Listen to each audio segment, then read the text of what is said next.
Quisimos conversar con ella acerca de la situación de la adolescencia y el padecimiento mental, que es, digamos, muy convocante porque es un momento de la vida, del desarrollo, que es una etapa tan rica, tan desafiante de la vida y a su vez está atravesada por muchos conflictos.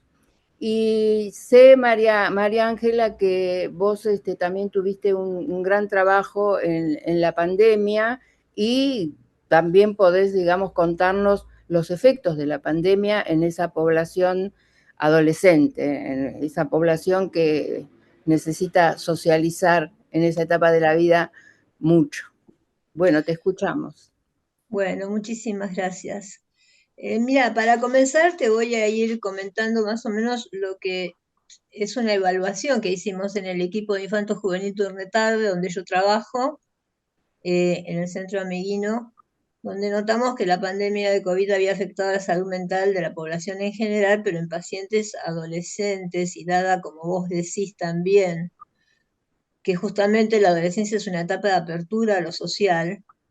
El efecto del confinamiento tuvo reacciones de diverso tipo y magnitud. Podríamos decir que la pandemia ha sido un impacto generalizado, pero para los adolescentes y los adultos mayores uno podría pensar que ha sido muy profundo el efecto que tuvo en ese momento y que aún estamos teniendo secuelas y que creo que todavía vamos a seguir teniendo secuelas de de esta situación que nos atravesó a todos de una manera casi como un rayo, ¿no?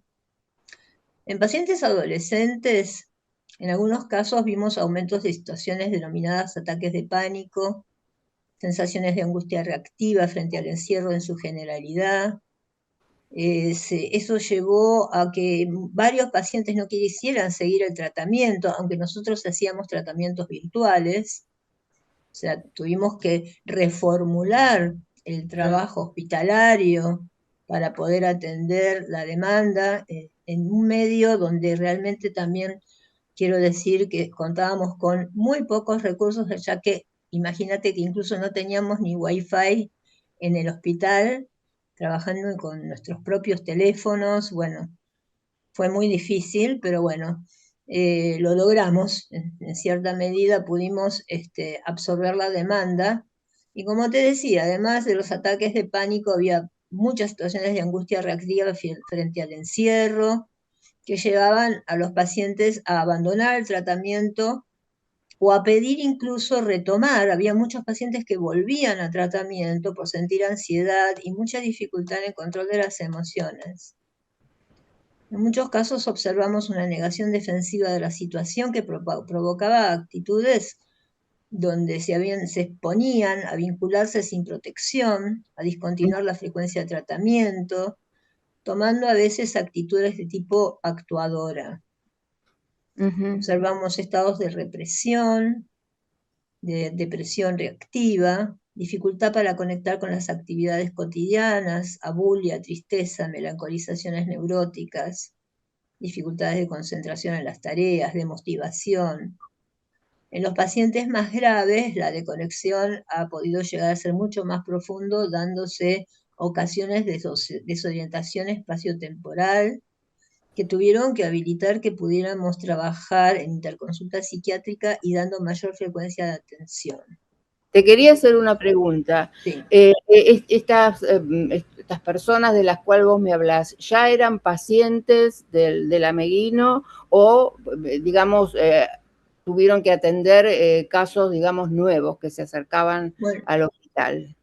bueno, es muy importante la pregunta que me estás haciendo porque me das pie para mencionarte que gracias a, yo estoy, como decirte, muy contenta con el hospital con el que trabajo, porque es un hospital donde desde la nada se van creando cosas, se van inventando posibilidades para atender en momentos como estos que vivimos y en otros también. También se trabajó mucho en la época de Cromañón, por ejemplo. Claro. Este, Y nosotros trabajábamos con los pacientes que ya teníamos, pero además se armó un dispositivo que fue realmente muy contenedor, que se llamó Ameguino Atiende, donde toda la institución generó como si fuera una fuente de eh, acceso a través de teléfonos con un grupo de personas que atendían el teléfono, pero que eran profesionales y escuchaban, se hizo por Instagram y por distintas redes, se pasó un número de teléfono para que se comuniquen y un mail, y a través de ese mail se hacían admisiones nuevas.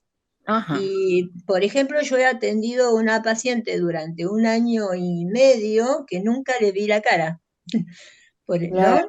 Y que claro. venía en una situación de riesgo grave, se estaba cortando, se estaba lastimando, estaba muy angustiada, muy desesperada.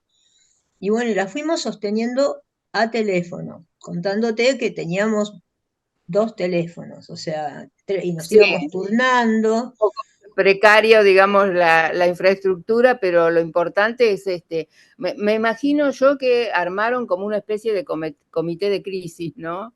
Como Sí, para, también tuvimos un comité de crisis entre toda la institución, que fue un grupo de personas que también trabajaban todo lo que tenía que ver también con porque a ver, que en la situación de vulnerabilidad no solo quedaron los pacientes o la población, los profesionales también quedamos en situación de vulnerabilidad.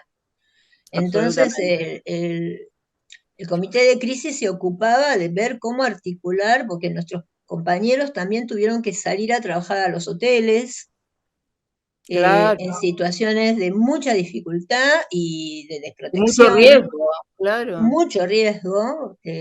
Fue un grupo grande de gente que trabajó en eso, y el comité de crisis lo que hacía era administrar, organizar y defender en cierta medida a dónde iban nuestros profesionales a trabajar, porque bueno, se armaban situaciones conflictivas entre las personas que estaban en el hotel, dónde estaba el paciente, a veces los pacientes estaban en un hotel y ellos los mandaban a otro, bueno, muchas situaciones difíciles que hacían que la clínica fuera una clínica de trinchera, para decírtelo exacto, verdaderamente.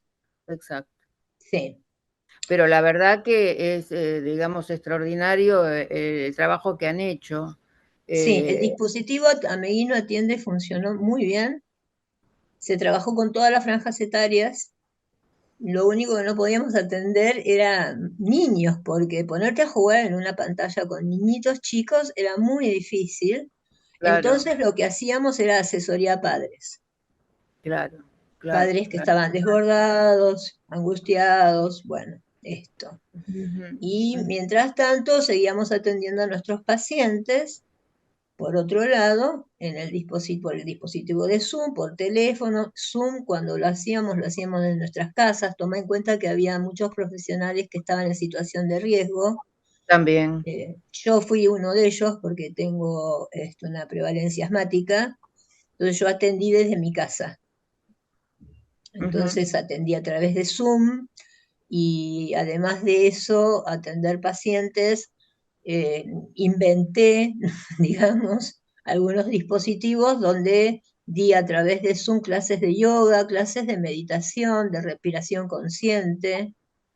Eh, Se armó un dispositivo por WhatsApp que se llamó Yoga Meguino, donde incentivábamos, hacíamos una especie de grupo de apuntalamiento, donde incentivábamos actividades, yo te diría, para que la gente salga del televisor y deje Claro, de escuchar noticias nefastas y tremendas y muertes, etcétera, y se vuelque a hacer cosas desde el pequeño espacio que tenían donde vivían, como ser expresiones artísticas. Yo me dedico mucho a trabajar con el arte.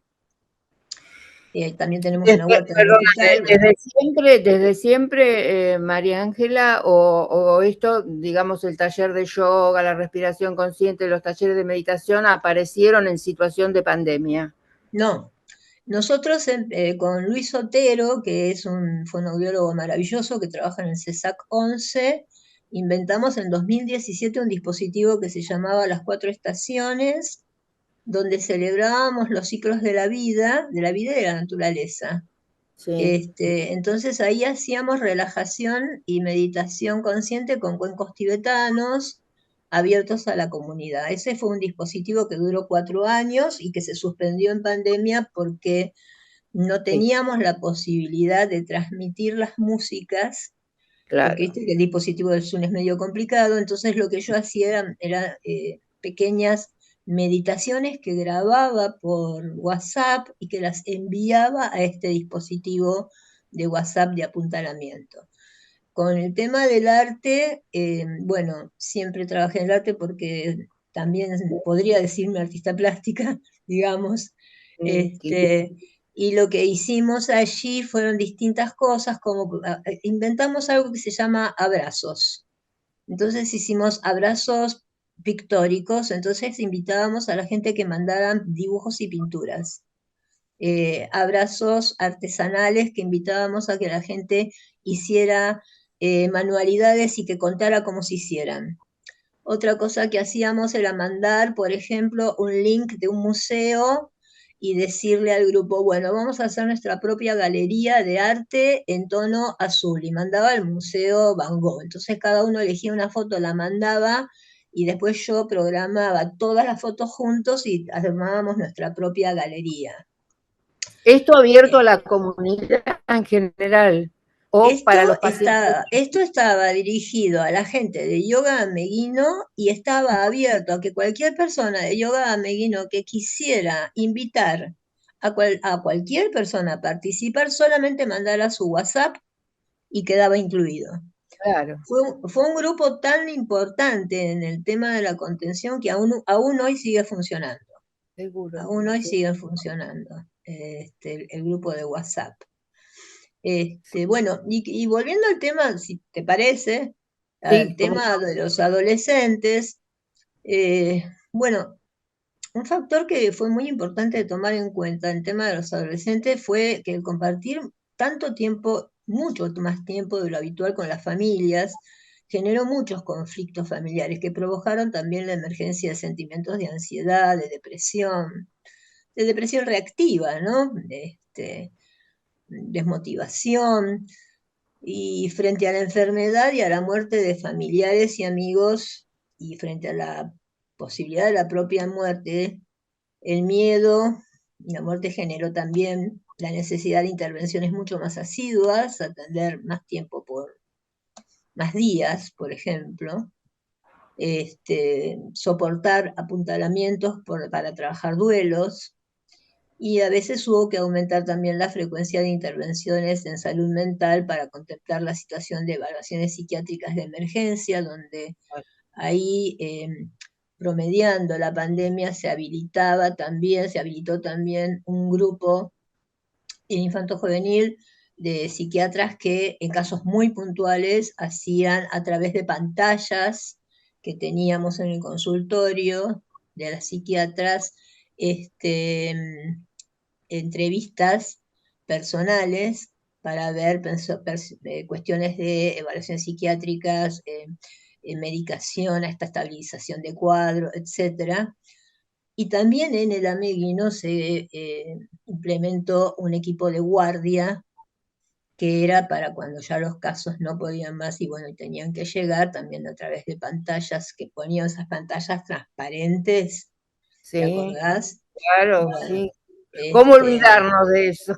No, ¿cómo realmente. olvidarlo? Sí, bueno, todos esos dispositivos se armaron en mi hospital. Mi hospital trabajó denodadamente, tanto en hoteles, en Ameguino Atiende, y en las cuestiones de situaciones de urgencia y todo lo que fuera tratamiento virtual, vuelvo a repetir, sin recursos. O sea que la pandemia nos dejó a todos sin recursos y todos hicimos lo que pudimos, pacientes y profesionales, ¿no es cierto? Claro, yo pensaba, nos dejó sin recursos, pero también generó recursos en el sentido de la creatividad, digamos, de los terapeutas, de los psicólogos, de los psiquiatras, de los médicos, digamos, para afrontar, de los docentes, en mi caso, como para enfrentar las distintas situaciones, ¿no es cierto? también fue Sí. un espacio de que cómo hacemos para abordar esta situación, y vos estás dando cuenta de lo bueno que se produjo en el Ameguino para enfrentar esta situación con los recursos que se tienen, porque bueno, eso Que es... eran muy pocos. Te digo que no teníamos muy pocos, hasta recursos de sanitización. No nos llegaban los barbijos, ¿viste? Después aparecieron, sí, pero al principio fue todo muy difícil y verdaderamente uno trabajaba en una situación de estrés muy grande. Bueno, se siguieron dando cursos, se dieron cursos virtuales, se siguió sosteniendo el hospital como se pudo. En algún momento el hospital estaba funcionando con pocos pacientes en los pasillos, pero con mucha actividad. Seguimos sosteniendo la actividad académica y seguimos sosteniendo la actividad clínica como pudimos, de una manera que para mí fue muy fuerte y que en cierta medida también nos dejó a nosotros en una situación de mucha vulnerabilidad. Dio efectos, ¿no? Situaciones donde muchos terapeutas también se enfermaron, mucha gente tuvo COVID, bueno, y otros padecimientos, ¿no? ¿Y cómo Después, afrontaron ustedes, digamos, la propia situación de las personas, de los profesionales? Es decir, ¿tenían ámbitos de reflexión, ámbitos, digamos, para sostenerse, para autosostenerse ustedes? bueno, teníamos nuestras reuniones de equipo donde trabajábamos permanentemente estas cuestiones y bueno, y el apoyo emocional a los compañeros, por supuesto, ¿no es cierto? Claro, Claro, sí, sí. claro. Eso es muy Después hay otros ejemplos, como por ejemplo en el Centro 1, donde Vicente de Gemis, que para mí es una persona que yo aprecio muchísimo, con la que trabajé mucho, escribimos mucho y todo, generó dispositivos también de contención para profesionales claro. muy interesantes, no solo contención para cualquier persona que necesitara hacer contenido, sino también de contención para profesionales. Yo creo que el sistema de salud estaba colapsado porque no tenía recursos, pero a nivel humano, a nivel material, recurso humano, salió, como te decía, a trabajar a la trinchera, ¿no? Y fue mucho el esfuerzo que se hizo, y creo que se hizo mucho, mucho. Después, cuando vino la pospandemia, bueno, empezamos a observar los Sí, efectos de esto, ¿no? El cansancio, el estrés y también situaciones que podríamos pensar más que nada, a mi manera de ver, de afectación, como te decía, en adultos mayores y en jóvenes. Los adultos mayores fundamentalmente por la situación de soledad, el temor a la muerte, muchas personas adultas mayores vivían solas. Yo he tenido desde Yoga Meguino contacto con mis alumnos de yoga, me escribían que estaban solos y bueno, eran las 11 de la noche y uno les estaba contestando, los estaba claro. acompañando. He tenido situaciones también de algunos alumnos de yoga pensando que no querían vivir más y tenerlos que contener y entonces hacíamos una cosa que era muy interesante, un puenteo de interconsulta con la terapeuta que atendía a ese paciente para que esa terapeuta conectara con un psiquiatra y que para que ellos dos conectaran con la paciente mientras ella estaba también hablando conmigo, como para darle un sostén a todas esas desesperaciones y angustias vividas. Claro. Después, tomando la afectación de los jóvenes, podemos decir lo que decías recién, eh, el lapso impuso poner en suspenso las salidas, los encuentros sociales tan necesarios para la salida exogámica y ese efecto de confinamiento tuvo reacciones muy diversas, de todo tipo y magnitud. Podríamos decir que la pandemia fue un impacto generalizado que aún perdura, velado por el vértigo de que somos sometidos por el modo en que vivimos, ¿no? Tal Está cual. velado todavía. Yo estoy buscando información, googleando, cuando vos me comprometiste a esta charla, y descubrí, por ejemplo, que estadísticas sobre suicidio adolescente, la última estadística argentina es de 2014. Ah, Esto es lo que Bien, yo encontré. Tal vez me equivoque y no busqué bien porque no soy una gran buscadora de Google, ¿no? Pero digamos que no se encuentra fácilmente si yo pongo 2003 estadística de suicidio en adolescente, un número. Por eso me parece que hay toda una red que hay que organizar, armar y pensar de lo que es la salud mental que no está armada todavía, donde podamos trabajar de una manera más mancomunada, de una manera donde se pueda hacer red de salud para exacto, poder entender y tratar de tener la mejor capacidad o posibilidad de atención a las emergencias que están sucediendo y que no son solo las que vienen por la pandemia, sino que esto también nos ha pasado muchísimo con muchos casos antes de claro, la pandemia, casos de claro. abuso, casos de violencia familiar. Claro, yo pensaba también, María Ángela, el tema de con los jóvenes, los adolescentes, el tema de verse en el futuro, si se pueden ver en el futuro, porque me parece que eso, digamos, es un elemento de daño, digamos, no poder visualizarse en el futuro. ¿Vos eso lo pudiste ver? Yo creo que hay un aplastamiento de la sensación y del sueño por el futuro. Soñar un futuro es algo que está como aplastado, no solo en nosotros los más grandes, sino que hay como una abulia y hay una, ¿cómo decirte? Una sensación, una marca fundamentalmente dada por el mayor aislamiento, la soledad, la disminución de la potencia de acción y la frustración ante un mundo que parece cada vez más hostil en términos de contacto. Ujú. Entonces eso reduce la posibilidad de soñar que uno pueda participar de algún cambio posible. Te da la sensación de que todo anhelo comunitario o individual puede ser fácilmente aplastado por los obstáculos que el sistema va ofreciendo. Porque además el sistema, además de lo que pasó con la pandemia, ofrece, eh, ¿cómo decirte? Clasificaciones de lo que es bueno, lo que es malo, lo que es lindo, lo que es enfermo y lo que es no, que también frustran, aplastan y dejan a muchas personas por fuera de lo que está normativizado. Claro, Y claro, eso claro. también impide que uno pueda pensarse con un futuro. Porque una cosa de las que nos ha sucedido también y que hemos destacado en las últimas reuniones de equipo ha sido una información que tiene que ver con los centros de internación de adolescentes que se internan por intento de suicidio, por lesiones, por este tipo de cuestiones. Los chicos permanecen internados a lo mejor una semana, 15 días y tienen que volver a sus casas. Y el problema es cómo decidir el alta, porque los pibes se quieren quedar en la internación, porque se sienten cuidados, Mm, protegidos.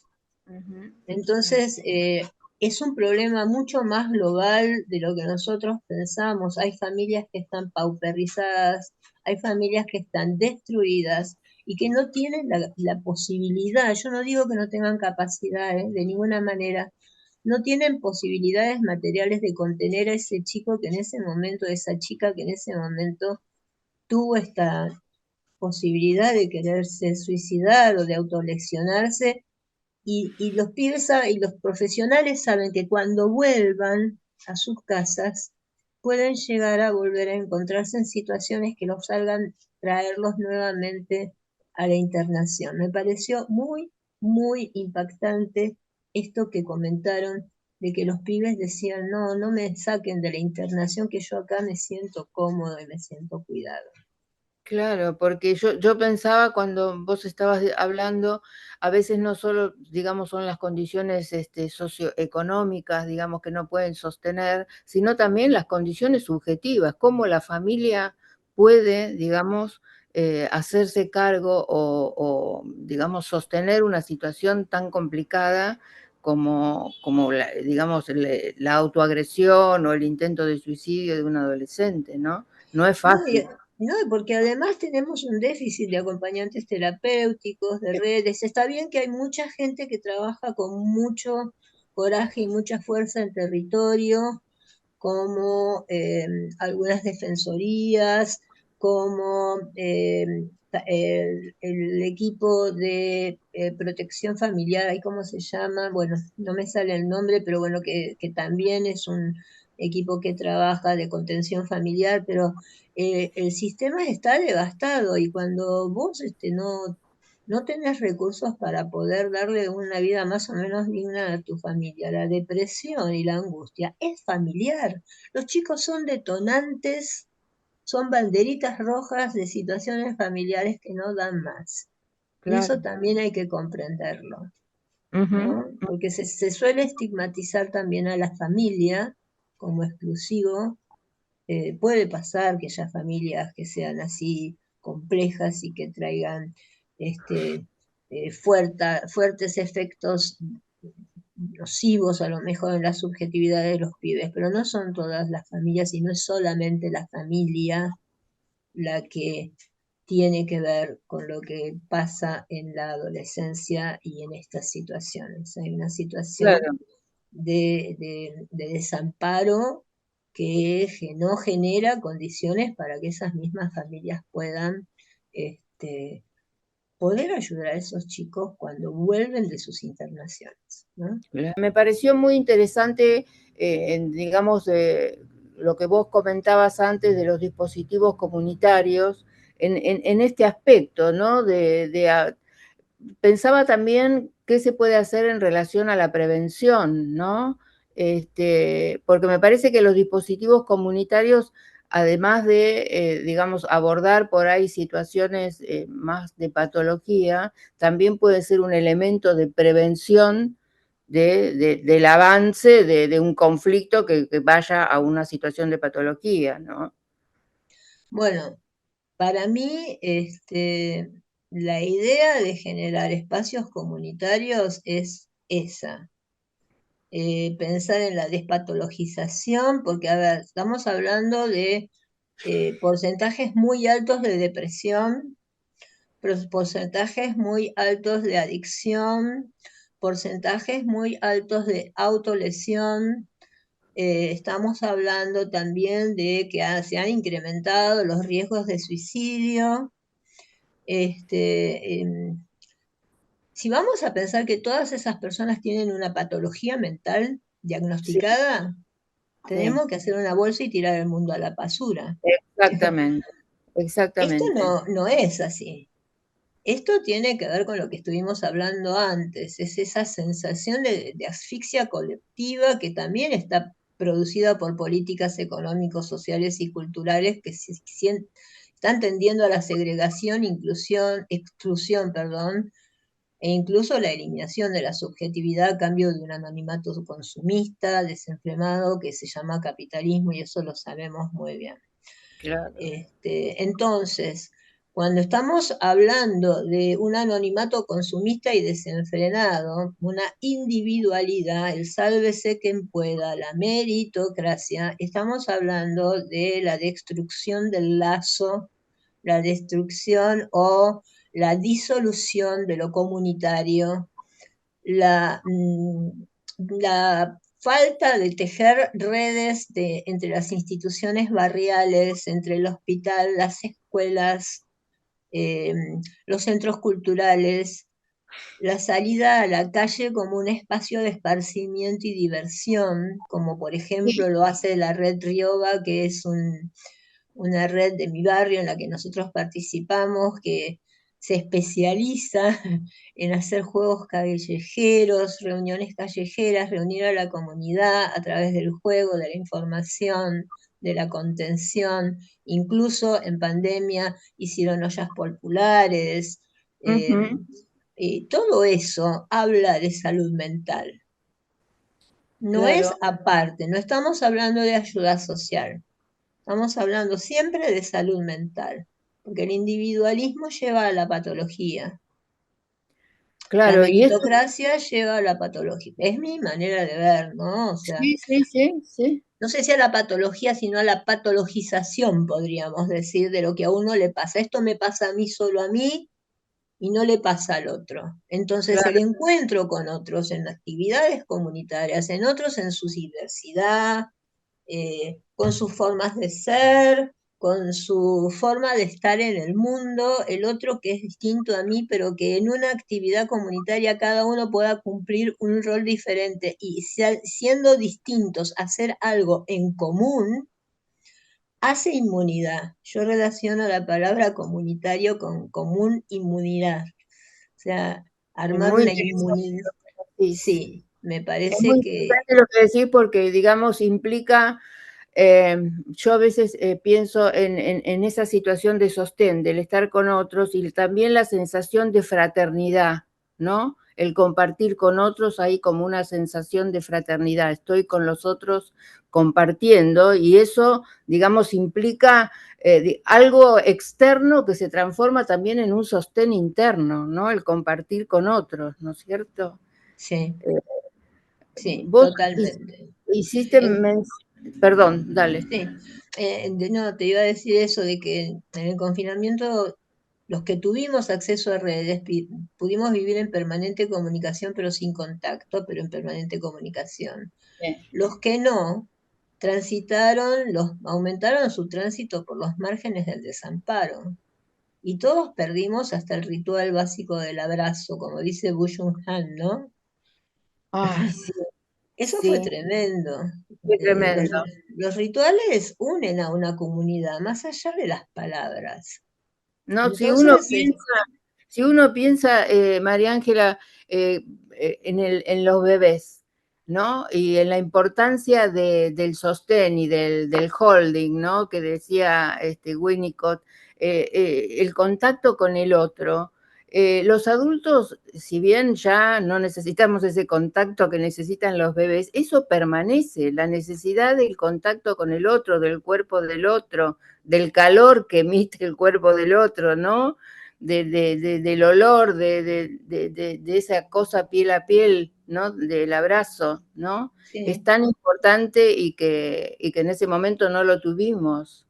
Pero como vos sí, decís, María Ángela, los que pudimos estar en contacto por nuestra tarea, en mi caso desde la docencia, en contacto con los alumnos, alumnos que no conocía, porque yo doy clases en la Escuela de Psicología Social en primer año, por lo tanto ni los alumnos conocían la escuela, ni yo los conocía a ellos, pero efectivamente fue un sostén.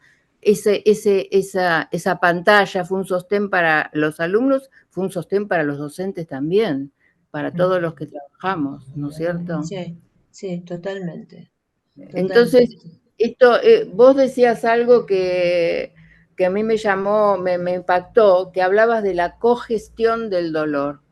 Yo creo que estas situaciones de encuentro que vos Sirven planteás, para eso, sirven para la cogestión del dolor, exactamente. Cada uno viene con su dolor, pero se presenta desde otra vestidura. Porque cuando vos armás un taller de huerta, o cuando vos armás un taller de jóvenes y de arte, o como hicimos hace poquito, un taller de primavera para adultos mayores que se llame Aventuras y Recuerdos de Primavera, cada uno llega con su dolor. Pero en el grupo algo pasa con ese dolor. Ese dolor es como que se socializa, se abre, se transforma. Por ejemplo, en un momento dado, en el taller que hicimos con los adultos mayores, hicimos unos juegos de música y empezamos a poner boleros románticos, ah, donde nos pusimos a cantar boleros con los adultos mayores y nos pusimos a bailar. Eran todas chicas y nos pusimos a bailar. Y una señora se emocionó y me dijo, qué lindo que es bailar ahora acá, porque es como si estuviera bailando con mi compañero que falleció hace muchos años. En ese momento ella estaba disfrutando de eso. exacto, Ella exacto. no estaba con ese dolor de la pérdida encerrada en su casa sufriéndolo. Ujú. Y ninguno de ellas estaba con esa sensación de estar sola. una compañera que sacó fotos, que forma parte de la gente de seguridad, porque a mí no, somos todos bastante compañeros, y la chica de seguridad sacó fotos y me decía la sonrisa con la que salió. Toda esta gente que cuando yo la veo entrar con su dolor, vienen todos achicaditos, viste, caminando despacito, y era como que habían salido, Erguidos. viste, erguidos, abiertos, sonrientes, arreglando encuentros, pidiendo otros encuentros. Me parece que la cogestión del dolor, no quiero decir que en un tratamiento individual esto no suceda, no, yo creo realmente que el amiguino en sus tratamientos individuales, sea de grupo o de pacientes individuales o hospital de día, trabaja en esto también, pero es otra alternativa a la que estamos ofreciendo nosotros. Exacto, exacto. Es la alternativa que yo la tomo mucho de Pessoa, ¿viste? De Fernando Pessoa, de que Sí, hablaba de otrarse, de hacerse otro, ¿no? Y de Kesselman, que también hablaba de los disposibles. ¿Qué quiere decir esto? De no mantenerse siempre con el mismo rostro, sino poder buscar todos los distintos otros que habitan en mí y que esos otros también tengan vida. Hay una película preciosa que se llama Sostiene Pereira, ay, sí, que maravilloso. habla de la sociedad de almas. No sé si te acordás que le dice el Sí, médico psiquiatra y él dice, cada uno de nosotros es una sociedad de almas. El tema es, ¿cuál es la que manda? Si manda siempre una, nos enfermamos. Hay que dejar que mande una, otra vez que mande otra, que la jerarquía no sea tan piramidal, que ujú, podamos transformarnos en otros. Entonces yo, en una cosa que escribí hace poquito, decía, y permitir que en el hospital podamos no solo ser pacientes y profesionales, porque también nos pasa a los profesionales eso, totalmente. sino también de venir bailarines, de venir huerteros, de venir operadores de radio. En el hospital hay un taller de radio muy interesante, de venir niños, porque el juego, lo lúdico, es algo que todos poseemos en nuestro interior. El juego es una cosa muy seria que hay que sostenerla, que hay que poderla revivificar cada tanto, no olvidarla, porque eso nos hace expandirnos y vernos como con otras posibilidades y con la capacidad y con ver nuestra potencia, esto quiero decir. Que nuestra Exacto. potencia es nuestra forma de perseverar en el ser, como dice Spinoza, ¿no es cierto? Y Mm. que es una, pero que tiene muchas formas de mostrarse. No es una rígida, las rigideces se enferman. Yo siempre digo que uso mucho la homofonía de enfermarse y relaciono enfermarse con el francés que quiere decir enfermé. Viste Ujú. que enfermé, que quiere decir cerrado, Claro, es muy parecido a enfermo, mira vos, ¿no? Es mira un vos. devenir que se obtura, que se encierra. Yo me pregunto si muchas de las enfermedades que llamamos mentales no son estos encierros en los que estamos a veces metidos y que no nos permitimos sacarnos ese, ese disfraz de lo que creemos que somos para transformarnos tal vez en otros por un No, instante, por un ratito, para volver pero, después a hacer otro de nuevo, ¿no? Una cosa así. pero mira, es maravilloso lo que decís, y me parece esto de recuperar el juego, ¿no? Porque es el juego el que nos permite, es decir, Los por distintos ejemplo, personajes. esta persona que cuando uno ya es grande, yo, bueno, tengo nietos, obvio, cuando eran más chiquitos, ahora ya son adolescentes, pero que te convocan al juego, te sacan de la estructura, te sacan del encierro, sería así, ¿no? Y Sí. te tenés que, digamos, acomodar a la estructura que te arman y que te piden que armes. Y eso es maravilloso. Uno no lo valora, o uno no lo valora lo suficiente, ¿no? O se lo olvida. O se lo olvida, O tal se lo cual. olvida. Vos sabés que a veces estamos corriendo esta carrera vertiginosa que nos indica producir, producir, producir, producir intelectualmente, producir clínicamente, producir, producir, producir, y nos deja a veces en una situación de encerrona trágica, para decirlo de una manera, en una encerrona en la que a veces nos quedamos sin recursos y nosotros mismos nos cargamos de cansancio, de estrés. A mí me ha pasado con pacientes donde he sentido esa sensación de aletargamiento, de que no sé qué hacer, viste, como de cansancio, de Sí, agobio. Y yo me pregunto si no serán esos puntos ciegos, esos agujeros donde yo me olvidé en dónde yo puedo empatizar con esa persona. claro, Que no es una palabra que tiene mucho buena prensa, pero para mí me gusta, que es la cuestión de la empatía, poder claro. ponerme en el lugar del otro y poder con el otro componer algo, ¿no? Algo Componer nuevo, algo diferente. exacto, algo novedoso, algo que nos saque de la inercia, ¿sí? Y esto Exactamente. que vos decís del jugar, bueno, yo tengo un compañero que admiro mucho también, que se llama Eduardo Malinsky, es un winnicottiano maravilloso, lacaniano también, y que él siempre trabaja el tema del jugar como una forma de ficcionar el dolor, Ujú. ¿no? Ficcionar el dolor, jugar a eso y ponerlo a jugar desde otro lado en los dispositivos donde él trabaja. También trabaja con dispositivos de trabajo con otros equipos donde aparecen malestares institucionales. Y entonces él trabaja esto. Bueno, vamos a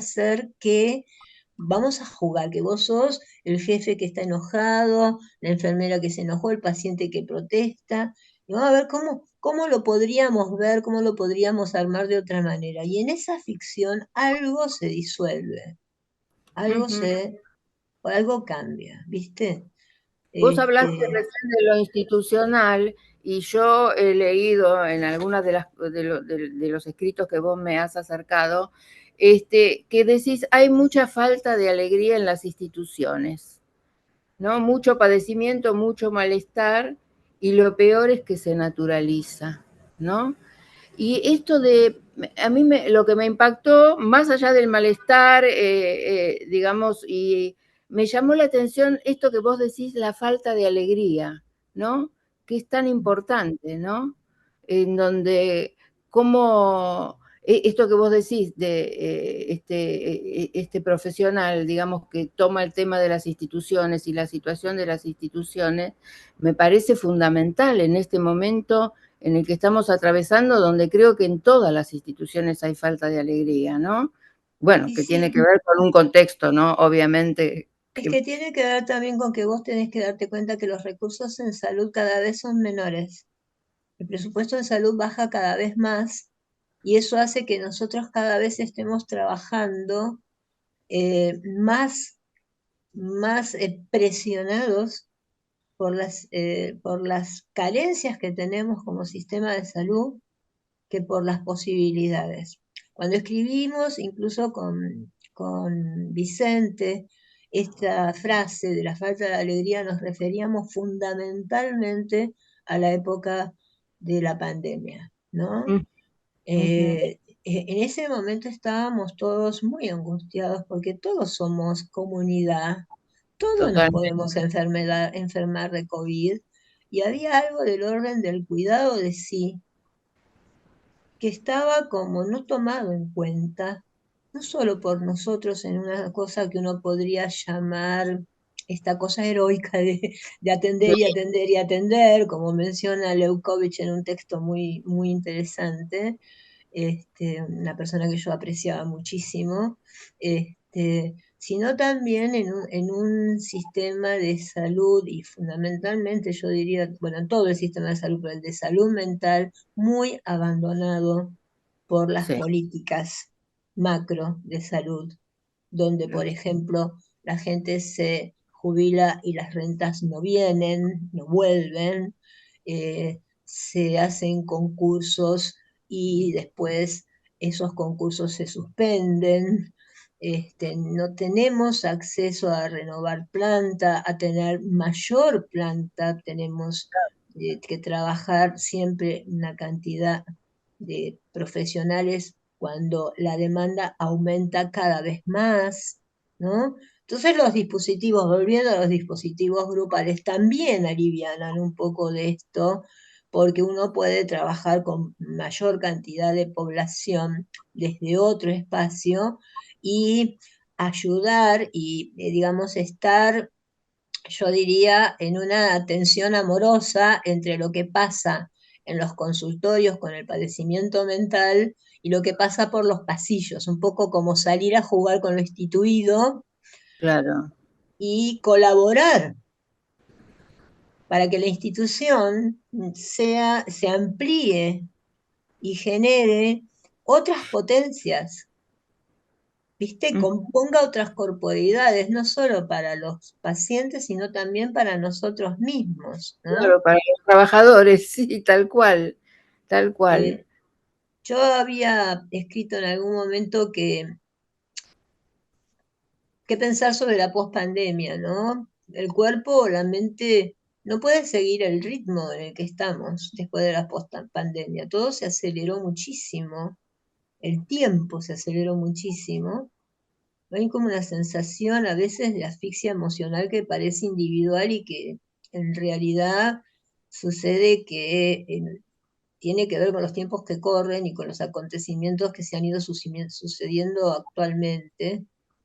Quizás aún la sensación de ir como hacia un derrumbe sin futuro, pero que el agotamiento, ese agotamiento que puede verse como negativo, puede también entenderse como el agotamiento de un sistema quizás para promover, dar lugar, espacio a otro sistema nuevo, a otras producciones de sentido, a impulsarnos a ilusionarnos con otros modos de existencia, con otros colectivos, con otros tipos de lazo, otros modos de convivencia que requerirían ser visibilizados en la escena social. Y para eso los talleres comunitarios. Los talleres Ujú. comunitarios son como modos de desaprender e inventar formas nuevas de lazo que apoyen, que suman a la práctica clínica en el consultorio. En este caso, para mí, pensar en hacer talleres, por ejemplo, ahora estamos haciendo una huerta urbana en el jardín de enfrente, de adelante del hospital, para que la gente lo vea. La gente pasa, ve y dice, hay una huerta, y la gente que pasa por la calle entra y trabaja con la gente de hospital de día, y trabaja con los chicos de infanto, y con otros pacientes, y con los profesionales. eh, es como ubicar un lugar en el exterior del edificio de Ameguino, cerca de la escuela, porque trabajamos con la maderera, Córdoba, bachillerato, maderera, bueno, claro. te lo voy a decir El, bien, el con bachi, la escuela del bachillerato popular de la maderera Córdoba. Ahí claro, está. claro, claro. Este, y es como ubicar ahí una zona de frontera, un intersticio entre lo institucional, que promueve otras formas de existencia comunitarias basadas en la salud y no en la estigmatización de algunos diagnósticos. Claro. Entonces ahí la También gente está en modo huertero. Mira, te cuento una anécdota. Una vez vino un paciente y me dice, había otra chica ahí, ¿no? Entonces me dice, dígame, porque me trataba de usted, ¿esa chica es psicóloga o es paciente? Digo, mira, yo no sé, vos preguntale. Entonces es un tipo muy chamullador, un paciente que hace muchos años que está en el hospital, y la chamullaba, entonces después vuelve y me dice, ¿sabe qué? No es psicóloga, entonces yo creo que voy a poder hacer amistad con ella. Entonces le Ah, pregunto por qué. Y me dice, y porque yo sé que con los psicólogos no puedo hacer amistad. ajá. Yo no tengo que hacer amistad con los psicólogos, porque son mis psicólogos. Entonces, ¿qué le contesto? Yo digo, mira, acá somos todos huerteros. Así que te podés hacer amigos con quien vos quieras. Esa posibilidad de devenir huertero, de devenir paciente, debe claro. venir, qué sé yo, como te decía, bailarín, hay un espacio de cuerpo y movimiento muy lindo también, que trabaja los cuerpos, la música y todo en el hospital, que también es un espacio muy, muy interesante. Esas posibilidades de sacarnos el rostro que portamos por un instante, armar otros y otros y otros, hacen a una polifonía interior que nos salva y nos hace, como vos dijiste, lo que decías recién, trabajar el dolor, como dijiste, que dije yo, Gestionar el dolor. congestionar el dolor.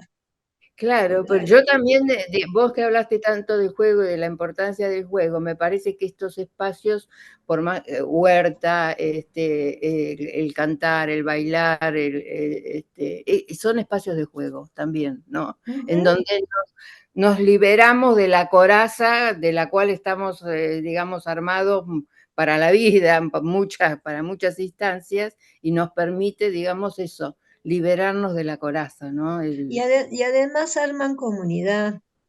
Totalmente. Entonces, el que es diferente ya no es tan diferente. Vos fíjate una cosa, en la huerta es un mundo.